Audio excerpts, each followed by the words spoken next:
Hello, co-creators. My name is Kelly Keith. I am a spiritual happiness life coach. So I am human and I made a mistake. I did the segment intending video, which you can look up and take a look at.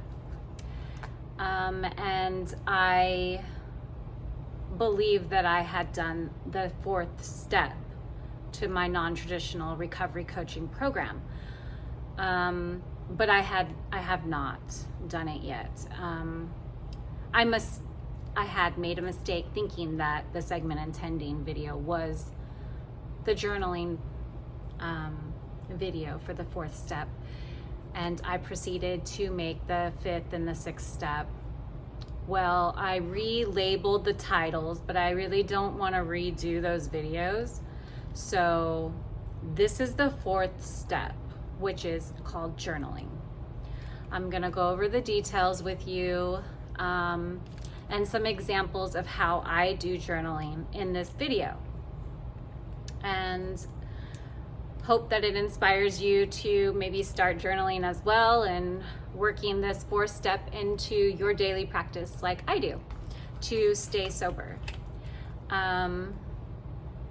But when you follow and you watch, if you do, the fifth and the sixth step, just please disregard that the beginning of the video start with saying, the wrong steps that are not matching the title. If you could please excuse my human mistake, that would be great.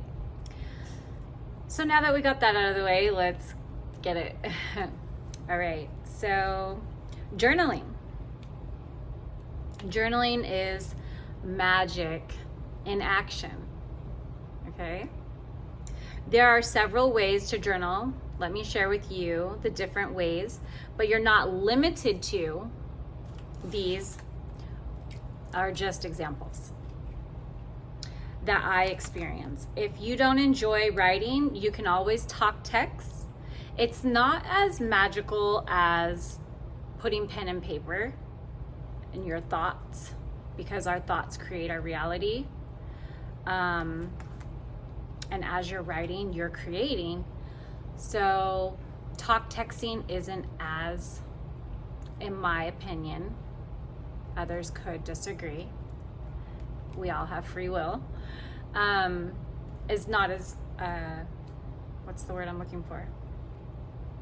I want to say powerful, but it's not as efficient, I would say, in comparison to writing it on pen and paper. Okay, so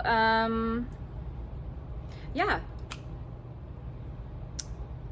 When you're writing, thinking and then making a conscious contract with yourself, the ego. Okay, so when you are writing, you're making a conscious contract with yourself. And that is your ego self, okay? Because when you connect with your higher self, you could get messages. If you're not familiar, it's for another video, but automatic writing. You can get messages from your higher self while writing. So it is a meditative state as well. That's why a lot of these steps kind of coincide with each other. So journaling, how I do journaling is I segment intend daily. I wake up in the morning and I do I am statements. I started just saying I am statements in a mirror, but when I just recently, but when I first started in recovery, it worked for me. I did it for 6 months. I would wake up and I would write I am statements. And then now that I remember them, I actually look myself in the mirror in the morning and I say the I am statements. And then segment intending is just used at your discretion. There's a video on it. If you would like to watch those videos, go right ahead. But segment intending is something, it's a journaling practice. I keep a journal in my car for any certain situations that I feel I would need to segment intend for. Also, there is, I dream journal. So I keep a journal by my bed. I wanted to give you an example of a college course, for a dream analysis college course that I had taken, and maybe it could help you out with your dream journaling as well. So, okay, this is in my book as well. That will be coming out January 1st, 2023. You can check back on my website, unitylovelifecoaching.com, now that I got that out of the way. I do go into more detail about the dream journaling. So basically, when you have your dreams, it's good to wake up and write down anything you possibly can. Any word, any feeling that you had in the dream. Also, before you go to sleep, saying to your subconscious or out loud, I would like to remember my dreams. And at that moment, make sure you have your notepad and your pen by the bed. Your subconscious will automatically connect with your conscious mind at that moment and will help you remember your dreams, or at least a portion of it that's important for you. Now, the next day when you wake up, when you write down a feeling word or anything that describes your dream that you can remember, it is to connect you to what you felt the day before. 1% of the time it's a prophetic dream, and it's like a rare case that you will dream a future event. 99% of the time it is to help you, your subconscious helped you connect with how you felt yesterday that you weren't consciously aware of, that you didn't discuss with somebody else. And so your dream state, your subconscious mind will use your dream state to act out memories that you have, play out memories for you like a movie, so that way you can connect to a feeling word that you felt yesterday, so you can stay in the present moment, in that today, in that moment when you wake up. Knowing how you felt yesterday, it helps you stay in the present moment today. So that is the reason for dream journaling, is to help you stay in awareness of your current emotions. Okay, so also new moons and full moons. Journaling during a new moon is to release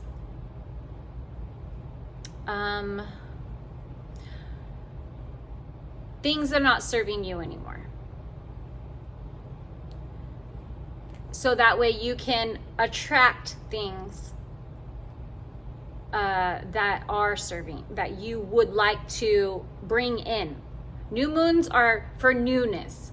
So to release the old that maybe you did the month before, because full moons are about releasing things. New moons are about attracting new things. So you release, you allowed the things, so you'll write 10 things that you would like to release during a full moon.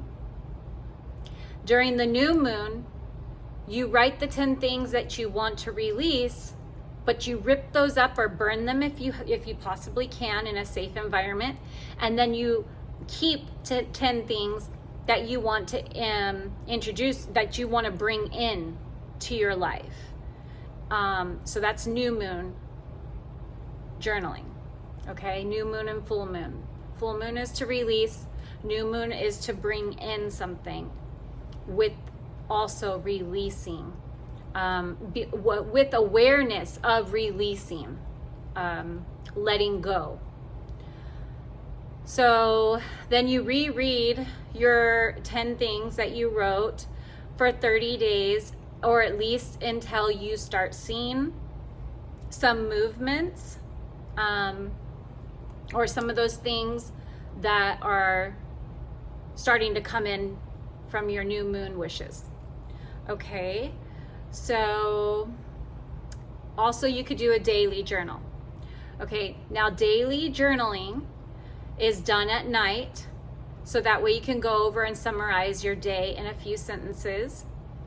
That is to help your mind strengthen again. It takes a year after recovering from addiction.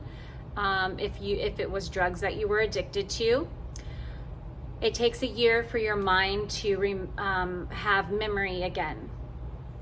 And so to strengthen your memory, it's good to journal daily, or nightly, I should say, at the end of the day. And so that way you can look back, and also the writing practice of it, a few sentences of how the summary of the day went, helps you to remember more how yesterday, and then if you can't remember, you can read back to last week if you needed to. And so you can stay with your memory strong, and also to rebuild your memory from addiction. It helps you to start remembering again, because we kind of lose our memory. Everything is a blur. The last 20 years of when I was using off and on, everything is a blur.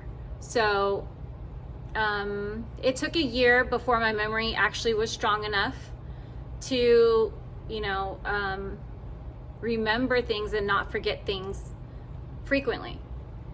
And now everything is so clear. Everything is so clear to me daily. I remember last week. I remember yesterday. I remember an hour ago from now.